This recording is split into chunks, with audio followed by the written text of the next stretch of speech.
Lately I've heard so many discussions about church and state, about how one nation under God meant that we should be one nation under one group's perspective of God.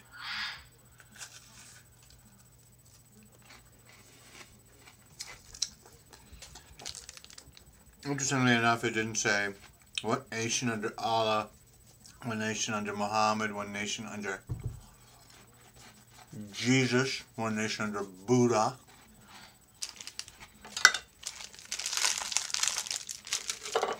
One nation under God. That's it. You won't find anything about Jesus and one nation under the cross, because it was meant for, our country was meant for all religions. So I did a little research and I discovered, I was looking at a few things, and I discovered some of the quotes of our founding fathers. What? That's one of them right there. One nation under dog God. Go away. Go. Down. So anyway, with much ado, here's some quotes taken from Real History of My Hair. I have this thing about it. James Madison was quoted as saying, "Religious bondage shackles and debilitates the mind and unfits it for every noble enterprise." He also said, "Ecclesiastical and establishments tend to great ignorance and corruption, all of which facilitate the execution of mischievous projects."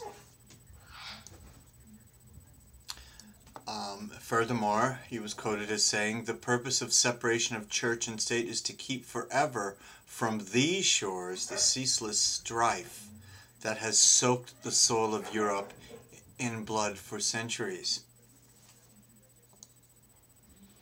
Thomas Jefferson was quoted as saying, "Shake off all the fears of servile prejudices under which weak minds are servilely crouched.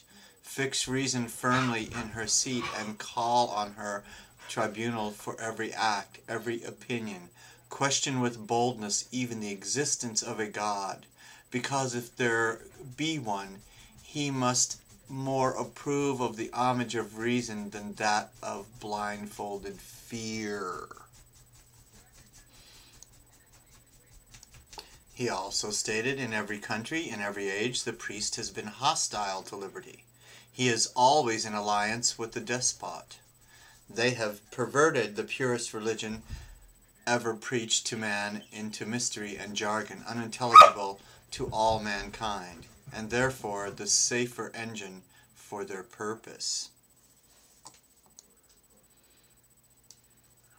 He went on to say, "Religion is a matter of which lies solely between man and his God, that he owes account to none other for his faith or his worship, that the legislative powers of government reach actions only, and not opinions.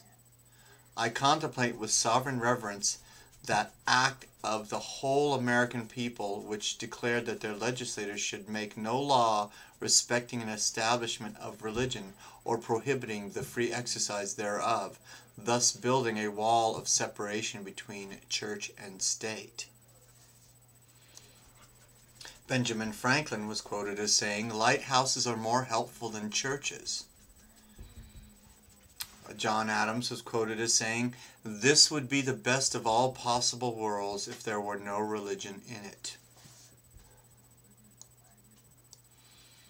And Thomas Jefferson finally, "Our greatest happiness in life does not depend on the condition of life in which chance has placed us, but is always the result of a good conscience, good health, occupation, and freedom in all just pursuits."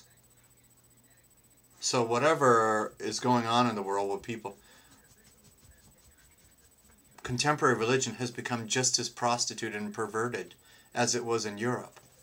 And it is guiding people to war, to hatred, to prejudice, to dishonesty, as they say in the Dead Sea Scrolls. It is filled with angels of deception and deceit. It's not filled with angels of light. So on that, covering all of these things,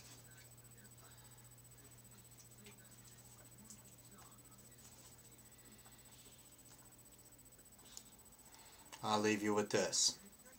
This is a quote by Joseph Goebbels, German Minister of Propaganda.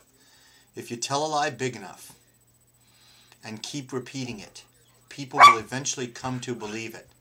The lie can only be maintained only for such a time as the state can shield the people from the political, economic, and/or military consequences of the lie. It thus becomes vitally important for the state to use all its powers to repress dissent, for the truth is the mortal enemy of the lie, and thus by extension the truth is the greatest enemy of the state.